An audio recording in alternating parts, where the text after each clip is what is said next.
എനിക്ക് പറയാനുണ്ട്, പാട്ടുകാരൊക്കെ അല്പം ജ്യോതിഷം പഠിക്കണമെന്നാണ് എൻ്റെ അഭിപ്രായം. അതിൻ്റെ സത്ത ഉൾക്കൊണ്ട് വേണം പാടാനും അതുമായി പ്രവർത്തിച്ചു പോരാ. അതുകൊണ്ടാണ് ഇപ്പം ഈ സംഗതികളൊന്നും ആയിരിക്കും മനസ്സിലാവാത്തത്. സംഗതികളെന്താ? ഇപ്പൊ സോളാർ സിസ്റ്റത്തിൽ സൗരയൂഥ സിദ്ധാന്ത പ്രകാരം ഇതാണ് സൂര്യൻ, ഇതാണ് സൂര്യൻ, തമ്പുരു ശ്രുതിയാണ് സൂര്യൻ. സൂര്യക്ഷേത്രം പഞ്ചമ ചന്ദ്രക്ഷേത്രമാണ്, എല്ലാവർക്കും അറിയുന്ന കാര്യമാണ്. അപ്പൊ ഈ സൂര്യനെ, ഈ തേജസ്സിനെ ബേസ് ചെയ്തിട്ടാണ് നമ്മളൊക്കെ പാടുന്നത്. ഈ സൂര്യനെ കറങ്ങുന്ന ഒരു ഗ്രഹമാണ് ഞാൻ. ഈ ഗ്രഹത്തിനെ കറങ്ങുന്ന 2-3 ഉപഗ്രഹങ്ങളുണ്ട് എൻ്റെ കൂടെ. പുരുഷ ഭാവമുള്ള മൃദംഗവും സ്ത്രൈണഭാവമുള്ള വയലിൻ, അതേപോലെ തന്നെ ഘടം. ഇത് പുരുഷ സങ്കല്പ വലത് ഭാഗം, മറ്റത് ഇടതാണ്. നമ്മുടെ ഭാര്യ നിൽക്കുന്നത് ഇടത് ഭാഗത്താണ്, നമ്മുടെ ഹാർട്ട് ഇടത് ഭാഗത്താണ്. അപ്പൊ സ്ത്രൈണഭാവമാണ് ഇടത് ഭാഗത്ത്. അതുകൊണ്ടാണ് ഈ വയലിന് ഇടത് ഭാഗത്തിരിക്കുന്നത്. അതല്ലെങ്കിൽ മൊത്തത്തിൽ ബാലൻസ് തെറ്റിപ്പോകും. അപ്പൊ ഇതൊക്കെ ഈ ജ്യോതിഷമായിട്ട് ഒരുപാട് ബന്ധമുള്ളതാണ്, നമ്മൾ മനസ്സിലാക്കേണ്ട കാര്യമാണ്. സംഗതി ശരിയായിട്ടില്ല എന്നൊക്കെ ശരത്തൊക്കെ പറയുന്നില്ല. എന്താണ് ഈ സംഗതി? ജനത്തിനൊന്നും അറിയില്ല. ഷാർപ്പ്, ഫ്ലാറ്റ്, എന്തായി ഫ്ലാറ്റ്, ടെമ്പോ. പക്ഷെ ഒരു കാര്യത്തിൽ എന്താ നമുക്ക് സന്തോഷിക്കാം, ഈ മ്യൂസീഷ്യൻസ് മാത്രം ഉപയോഗിക്കുന്ന ചില പദങ്ങൾ ഫെമിലിയർ ആയി കഴിഞ്ഞിരിക്കുന്നു. അതാണ് സത്യം. എല്ലാവർക്കും അറിയാം ഷാർപ്പ് എന്ന് പറഞ്ഞാൽ എന്താണ്. സംഗതികൾ എന്താണ് ഷാർപ്പ്, അതും കൂടെ അവര് പറഞ്ഞു കൊടുക്കേണ്ടത് ഒരു കടപ്പാടാണ് ജഡ്ജസിന്റെ എന്നാണ് ഞാൻ പറയുന്നത്. അപ്പൊ അവര് ഈ ജ്യോതിഷത്തിനെ കുറിച്ചിട്ട് ഒരുപാട് മനസ്സിലാക്കേണ്ട കാര്യമാണ്. ആധാര ഷഡ്ജം, ദാറ്റ് ഈസ് ഈക്വൽ ടു സൂര്യൻ. പാവന ഗുരു അത് കറക്റ്റ്, അതാണ് അതിന്റെ ശരിക്കും ശ്രുതി. അല്ലെങ്കിൽ ഈ ശ്രുതിയും പിടിച്ചിട്ട് പാവന ഗുരു പവന പൂരു ഇങ്ങനെ പാടിയാൽ അത് ഷാർപ്പായി. ഇതിനും എത്രയോ അകന്ന് പോവാണ്. പാവന ഗുരു എന്ന് പറയും, പാവന ഗുരു പവന പുരാധി, അത് ഫ്ലാറ്റാണ്. പിന്നെ സംഗതികൾ, ഇതൊക്കെ സിനിമാലിയിൽ നമ്മളൊക്കെ കാണുന്ന ഒരു കൊട്ടയിലൊക്കെ സംഗതികൾ കൊണ്ടുവരിക, നിങ്ങളെല്ലാരും കണ്ടതായിരിക്കും. പാവന ഗുരു പവനപൂര, അതാണ് സംഗതി. പാവനപുരാധീശമാശ്രയേ, അത് പാവനപുരാധി, അത് സംഗതികളാണ്. പിറ്റൊന്നൊരു ടെമ്പോ. അപ്പൊ ടെമ്പോ എന്ന് പറഞ്ഞ സ്പീഡാണ്.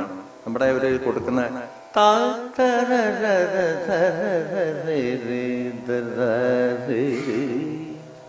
ഈ ഒരു ഋതം പാവന ഗുരു പവന ഭൂ ഇങ്ങനെ പാടിയാൽ ടെമ്പോ കൂടി. കൊടുത്തിരിക്കുന്ന താളത്തിനും കൊടുത്തിരിക്കുന്ന ശ്രുതിയെയും ആധാരമായി സ്വാംശീകരിച്ചും കൊണ്ടാണ് നമ്മൾ പാടുന്നത്. ഇതൊക്കെ ഇതിന്റെ അന്തസത്ത മനസ്സിലാക്കണമെങ്കിൽ അല്പം ഈ ജ്യോതിഷം നമ്മൾ മനസ്സിലാക്കിയിരിക്കും. ഷഡ്ജവും പഞ്ചമവും ഋഗമധനി എല്ലാറ്റിനും ഈ 2 ക്ഷേത്രങ്ങളാണ് അല്ലേ. അപ്പൊ 2 വരുമ്പോൾ നമ്മുടെ ചതുശീർഷവും ശുദ്ധരീഷവും, സാധാരണ ഗാന്ധാരം, അന്തരഗാന്ധാരം, ശുദ്ധമധ്യമം, പ്രതിമധ്യമം, ശുദ്ധദൈവതം, ചതുശീദൈവതം, കൈശിനിഷാദം, കാകലനിഷാദം, എല്ലാം 2ആണ്. അപ്പൊ 5, 2, 10, 10ഉം ഷഡ്ജവും പഞ്ചമവും 12. ജ്യോതിഷമായിട്ട് വളരെ ബന്ധമുള്ളതാണ്. പിന്നെ ഒരു 2 കരിങ്കാലികളുണ്ട്, രാഹു കേതു. അങ്ങനെ വരുമ്പോൾ 16 വ്യത്യസ്ത പേരുകളിൽ അറിയപ്പെടുന്ന 12 സ്വരങ്ങളിലുള്ള 7 സ്വരങ്ങൾ. അങ്ങനെയാണല്ലോ രാഗമേളങ്ങളൊക്കെ ഉണ്ടാകുന്നത്. സരീ, ഇപ്പോ ചില നാട്ട സരീ ഗമ പദനി സനിധ പമഗരി സ. ഷഡ്ശ്രുതിരിഷഭം എന്ന് പറയുന്നത് സാധാരണ ഗാന്ധാരത്തിന് തുല്യമാണ്. അപ്പൊ രാഹുവും കേതു അവിടെ പ്രവർത്തിക്കുന്നു എന്നുള്ളതാണ്. അപ്പൊ ഇതിനെക്കുറിച്ചൊക്കെ ചിന്തിച്ചെങ്കിൽ മാത്രമേ നമുക്കിത് ഉൾക്കൊണ്ടുകൊണ്ട് പഠിപ്പിക്കുകയും സ്വയം പാടുകയും മറ്റുള്ളവരെ രസിപ്പിക്കാൻ നമുക്ക് സാധിക്കൂ. അല്ലാതെ ഒന്നും കഴിയില്ല. ഞാനിപ്പോ ഐഡിയ ശാസ്ത്രത്തിൽ എത്രയോ പേരുണ്ട്, ഒരു കാര്യമില്ല. ഞാൻ പറയാതിനെ മിമിക്രി എന്നാ പറയാ. ദാസേട്ടൻ പാടിയ പാട്ട് അതേപോലെ എടുത്ത് പാടുക, അത് that is equal to mimicry. ഉഷാവുദ്ദീപിനെ പോലുള്ള ജഡ്ജസ് ഇരുന്നിട്ട് ഒരു കാര്യമില്ലെന്ന് എൻ്റെ തോന്നിച്ച. കാരണം മലയാള ഭാഷ ഫാന്റാസ്റ്റിക്, എലാസ്റ്റിക്, പ്ലാസ്റ്റിക് എന്നൊക്കെ പറഞ്ഞിട്ട് ഇങ്ങനെയല്ലാതെ എന്താണ് ഭാഷയുടെ ഒരു സൗകുമാര്യത അളക്കാനുള്ള ഒരു മെഷർമെന്റും അവിടെ ഇല്ല എന്നുള്ളതാണ് സത്യം. ഞാൻ എൻ്റെ മുമ്പിലിരിക്കുന്ന ക്യാമറമാനായിട്ട് ഞാൻ സംസാരിച്ചായിരുന്നു ഇക്കാര്യത്തെ കുറിച്ച്. അദ്ദേഹത്തിന് വളരെയധികം നേരത്തെ എന്നോട് പറഞ്ഞു, വളരെ ഇഷ്ടപ്പെട്ടു മാഷ, ആ ഒരു നോട്ട് ചെയ്ത സാധനം വളരെ നന്നായിട്ടുണ്ടെന്ന് പറഞ്ഞു. സത്യമാണ്. ഈ ഒരു ഗാനരചയിതാവിരിക്കണം. ഗാനരചയിതാവിരുന്നെങ്കിൽ മാത്രമേ അതിന്റെ സൗകുമാര്യത അളക്കാൻ നമുക്ക് പറ്റൂ. മിക്കവാറും നമ്മളെ കാസർഗോഡ്, കണ്ണൂര്, കോഴിക്കോട് ഭാഗത്തുള്ള കലാകാരന്മാർ മിക്കവാറും ഒരു 10-12 എപ്പിസോഡ് ആകുമ്പോഴേക്കും പുറന്തള്ളപ്പെടുകയാണ്. അവർ പറയുന്ന ഒരു പ്രധാനപ്പെട്ട കാരണം സ്ലാങ് ശരിയല്ല. ഏറെക്കുറെ ശരിയാണ്. നീ വരുമോ എന്നുള്ളൊരു പദം, നീ വരുമോ, തൃശ്ശൂർ, എറണാകുളം, കൊല്ലം, ട്രിവാൻഡ്രം ഭാഗത്തുള്ള ഗായകൻ പാടുന്നു നീ വരുമോ. നമ്മൾ കോഴിക്കോട്, കണ്ണൂർ, കാസർഗോഡ് ഭാഗത്തുള്ള കലാകാരന്മാർ പാടുന്നു നീ വരുമോ. അപ്പൊ അത്തരം സ്ലാങ്ങുകൾ ശരിയല്ല എന്നുള്ള കാര്യം ഏറെക്കുറെ ശരിയാണ്. പക്ഷെ എങ്കിലും ജനുവനായിട്ട് കഴിവുള്ള ആ ജ്ഞാനത്തെ അളക്കാനുള്ള ഒരു മെഷർമെന്റ് അവിടെ ഇല്ല. അതിന് പകരം ഒരു ഗാനരചയിതാവും കൂടി ഇരിക്കുക, ഭാഷയുടെ സൗകുമാര്യത അളക്കാൻ. വിത്തിൻ സെക്കൻഡ്സ് കൊണ്ട് ഒരു 4 വരി എഴുതുന്നത്, വിത്തിൻ സെക്കൻഡ്സ് കൊണ്ട് ശരത്തിനെ പോലുള്ള മഹാപ്രതിഭാശാലികളായിട്ടുള്ള സംഗീത സംവിധായകന്മാർ 4 സെക്കൻഡ് കൊണ്ട് അതിന് വീണ കൊടുക്കും. ആ കൊടുക്കുന്ന താളത്തിന്റെയും രാഗത്തിന്റെയും തോതനുസരിച്ചായിട്ടാണ് പാർട്ടിസിപ്പന്റിന് കൊടുക്കുക. ഈ കമ്പോസ് ചെയ്തിരിക്കുന്ന ഉരുപ്പടി പാർട്ടിസിപ്പന്റിന് കൊടുക്കുക.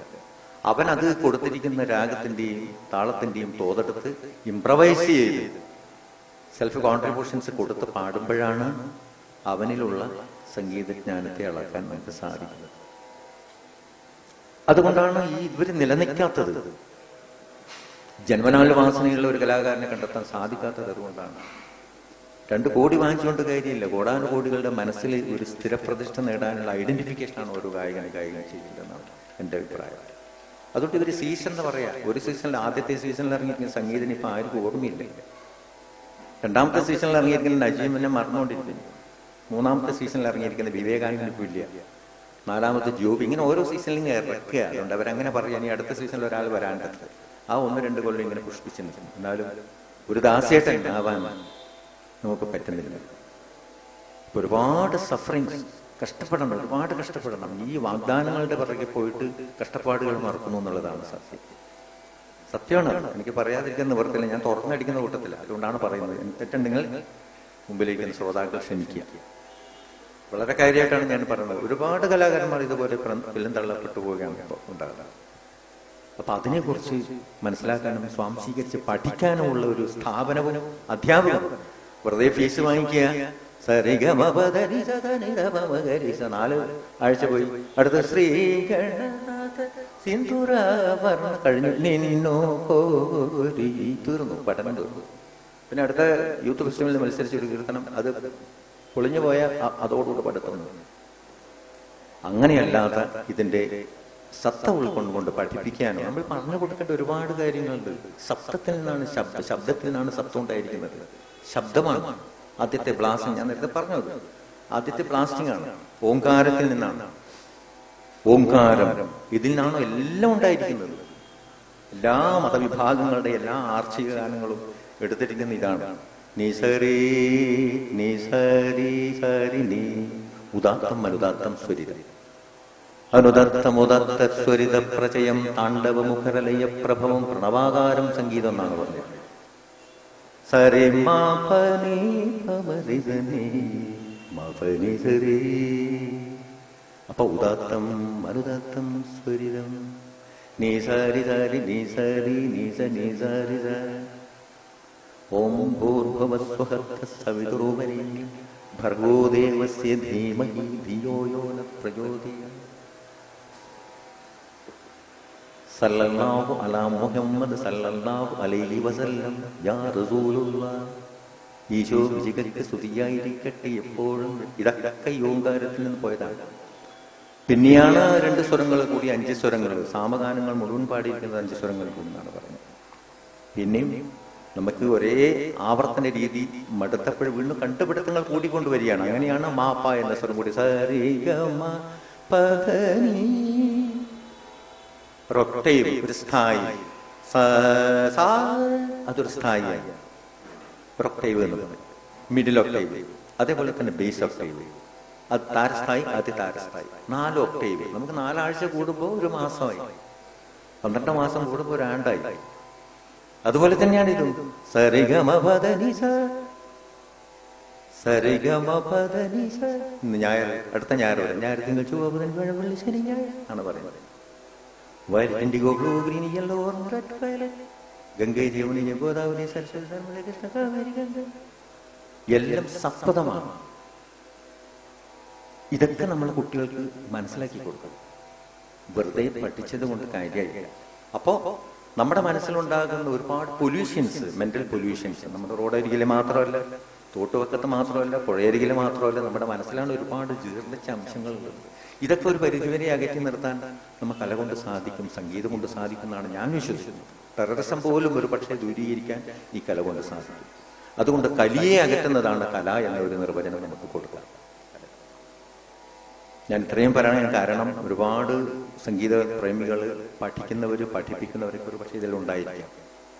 അവർക്കൊക്കെ ഇതൊരു ഉപദേശമായിട്ട് കണക്കാക്കരുത്, എൻ്റെ ഒരു ആഗ്രഹമായിട്ട് കണക്കാക്കിയിട്ട് അത് ഒന്ന് ഫോളോ ചെയ്താൽ ഒരുപാട് മക്കൾ, അവർക്കൊന്നും ഒരു ദുരുദ്ദേശം ഒരു മനസ്സിലുണ്ടാവില്ല. അച്ഛനെ അനുസരിക്കും, അമ്മയെ അനുസരിക്കും. ശ്രുതി മാതാ ലയം പിതാ എന്നാണ്. ശ്രുതി അമ്മയും ലയം അച്ഛനുമാണ്. ഇപ്പൊ ശ്രുതി മാതാ ലയം പിത, നമ്മെ എപ്പോഴും സോഫ്റ്റ് ആയിട്ടുള്ളത് അമ്മയോടാണ്. എന്ത് കാര്യം നമുക്ക് സാധിക്കണമെങ്കിൽ ആൺമക്കളായാലും പെൺമക്കളായാലും നേരെ പോയി പറയുന്നത് അമ്മയുടെ അടുക്കാണ്, ശ്രുതിയാണ്, ശ്രുതി മാത. അച്ഛൻ്റെ അടുക്ക് പോയാൽ താളം കിട്ടും, ലയം.